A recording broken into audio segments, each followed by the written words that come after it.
C'est dans cette situation que les négociateurs de Prague apportent à l'empereur le résultat de leur nouvelle conférence. Après de nombreuses restitutions exigées de lui et de ses alliés, on avait fait de l'eau. D'un côté, toute l'influence et toutes les acquisitions de la France en Italie. De l'autre, toute l'influence et toutes les acquisitions de la France en Allemagne. On laissait à Napoléon à en choisir un, mais il devait abandonner l'autre aux Alliés. Puis, on disposait à leur gré, sans nulle intervention de sa part. Amis ou ennemis, pas une doute que Napoléon ne saisisse avec avidité de telles propositions, car lui disait-on, les siens. Si vous choisissez l'Italie, vous restez aux portes de Vienne, et les Alliés se battront bientôt entre eux pour les débuts de l'Allemagne. Si au contraire, vous préférez d'abandonner l'Italie, vous vous attachez à l'Autriche, dont elle sera le partage, et demeurez au cœur de l'Allemagne. Dans tous les cas, vous ne tarderez pas à reparaître en médiateur ou en maître.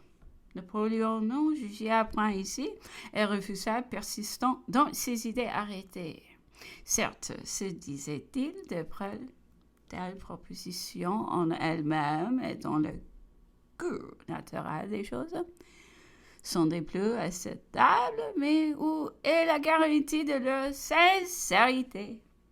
Il voyait très bien que les Alliés ne chercheront qu'à le faire tourner dans les pièges. Ils avaient adopté désormais de n'avoir plus ni foi ni loi.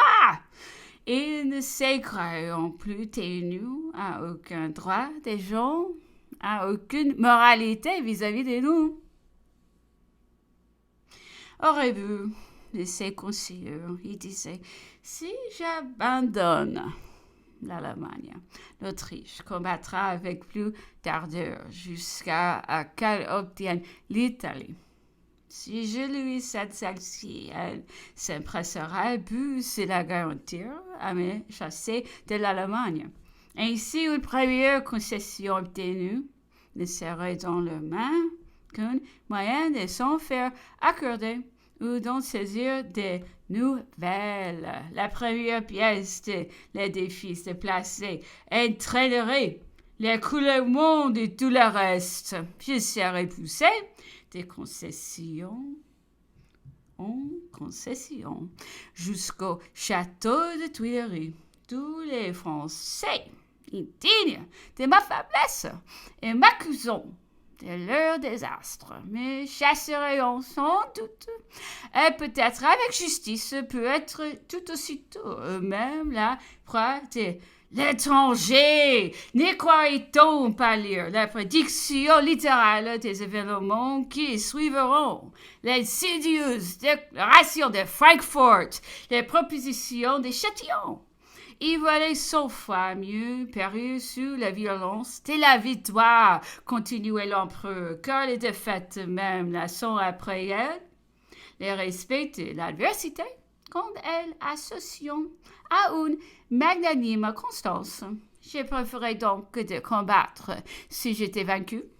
Il nous restait toujours les vrais intérêts politiques de la plupart de nos ennemis.